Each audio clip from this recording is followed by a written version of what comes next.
¿Cómo están? Buenos días a todos. Vamos a continuar con la clase de hoy. Nos habíamos quedado el día de ayer conociendo exclusivamente de todos estos medios de transporte que vemos a detalle. Hablamos de que el ducto no lo vamos a tocar porque es un medio que lo controla el Estado central y nos vamos a centrar en el transporte rodoviario inicialmente. Posteriormente, hablamos de que vamos a avanzar hacia el transporte aéreo para que al finalizar nos quedemos con el transporte acuático, ¿no?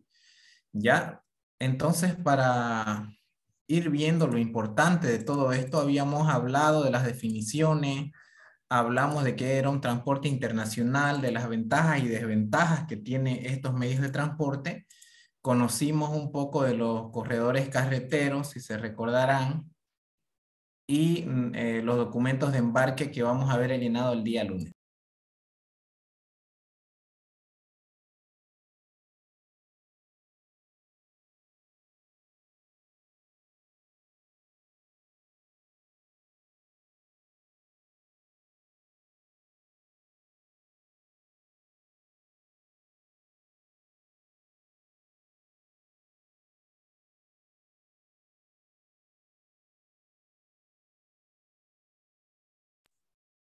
Buenos días a todos. Estamos retomando la clase anterior. Habíamos visto los modos de transporte. Posteriormente habíamos visto que el ducto no lo vamos a tocar. Tenemos el transporte rodoviario, el transporte acuático, aéreo y ferroviario, y nos estamos concentrando en esta clase en el transporte, habíamos dicho, exclusivamente en el transporte carretero, ¿ya?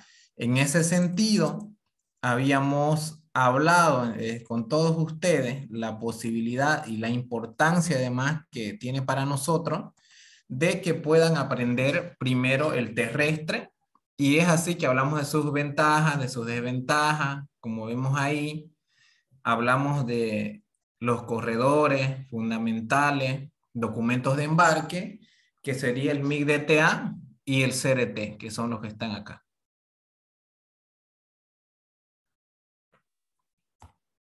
Ahora, este documento de embarque, tanto el CRT, que sería la carta aporte o el contrato con el transportista, son indispensables al momento de mover una carga. Vimos su requisito y lo vamos a desglosar el día lunes. Ahora, lo que yo quiero que entiendan es que ahora, así como ha habido carta de porte anteriormente, como vemos en pantalla acá, ahora ya las cartas de porte son de manera electrónica. Y les voy a mostrar a grandes rasgos, aunque lo vamos a detallar conmigo en clases ya a las 5 de la tarde, lo vamos a detallar cada uno de estos aspectos que vemos ahí con la carta de porte electrónica, ¿no?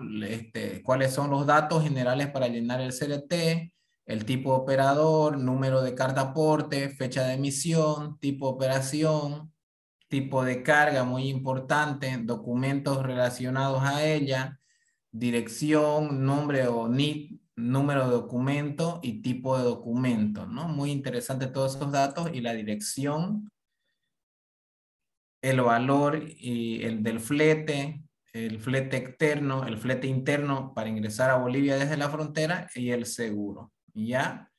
Y luego tenemos en anexo, si usted quiere seleccionar alguna nota adicional.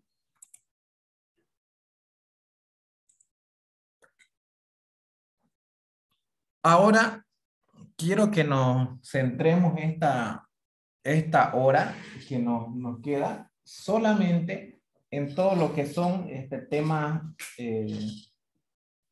legales. Ahí estamos viendo la ley de control de pesos y dimensiones, que yo también le voy a juntar en su material. Me gustaría es que le puedan echar una repasada, ¿no? Una leída al material que vemos ahí, que es muy importante.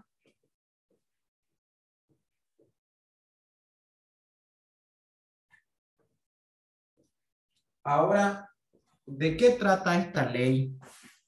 Esta ley justamente trata del control del Estado sobre todos los que usan las vías fundamentales. La red fundamental tiene por objetivo establecer cuáles son los pesos y medidas de cada vehículo. Como vemos ahí, es importante cumplir a cabalidad la aplicación de esta ley en las vías fundamentales y no hacer lo que vemos ahí en pantalla, que son sobrepesos que dañan las carreteras, ¿no? En ese sentido, la ley de control de pesos y dimensiones establece una red fundamental. Como vemos ahí, esa es la finalidad, definir cuáles son las vías fundamentales también internacionales, que además la vimos anteriormente conmigo, lo hemos desglosado en la clase pasada, es esto que vemos aquí a la derecha. Luego vamos a ver los parámetros de control, tanto vamos a ver a detalle cuáles son los pesos, los tipos de vehículos, el peso bruto que pueden llevar y vamos a estudiar los ejes y no así la marca de un vehículo, ¿ya? Ese es muy importante ese dato. Luego vamos a ver los parámetros de control, que es muy importante que lo tomemos ahí en cuenta. Posteriormente vamos a ver los pesos permitidos por eje y los pesos permitidos por grupo, ¿ya? Para que luego ya entremos a analizar y a conocer también los pesos permitidos máximos por eje, tolerancia del sistema de pesaje en la medición de los grupos de eje y vamos a ver también el tipo de configuraciones de los ejes y lo que es lo que vemos aquí a detalle a un costado, ¿no? Cuando es con un solo eje, cuando es doble llanta, ¿no? En cada eje. Luego cuando son de a 4 llantas en dos ejes, cuando son un eje sencillo con 4 llantas, vamos a ver el peso máximo permitido y la tolerancia del peso, ¿no? Ese dato es muy importante también que conozcamos. Y también acá, ¿qué va a pasar cuando sean ejes también donde haya 4 llantas con cubierta extra ancha? Es decir, ahí como vemos doble rueda, ¿no? Y suspensión neumática. Vamos a ver también cuando sea eje tipo tándem o 6 llantas, como vemos ahí. Y vamos a ver el eje tándem de 6 llantas con eje con cubiertas extras, ¿no? Y anchas de suspensión neumática. Esos son algunos de los elementos que nos dice la ley. Y como vemos acá en los pesos permitidos, lo que quiero que relacionen es que de acuerdo a la forma como nosotros vamos avanzando aquí el nivel del eje, las toneladas van cambiando. Por ejemplo, iniciamos con un eje sencillo, podíamos llevar 7 toneladas máximo. Ya, luego con un eje con 2 llantas, 7,70 en toneladas estoy hablando. Ya, fíjense acá con estos ejes tipo tándem que vemos acá que son 4 llantas, pueden llevar hasta 10 toneladas, es decir, hasta 10.000 kilos. Luego, con eje sencillo con 4 llantas podemos llevar hasta 11 toneladas, es decir, 11.000 kilos. Y así sucesivamente tenemos de 11, de 12, de 14 y de 16 ejes. Posteriormente, cuando sean eje tipo trident de 6 llantas, que es lo que vemos acá, 6 llantas en filita, podemos llevar hasta 17 toneladas, ¿ya? Y cuando sea eje tándem de 8 llantas, como vemos a la izquierda, podemos cargar hasta 18 toneladas, ¿ya?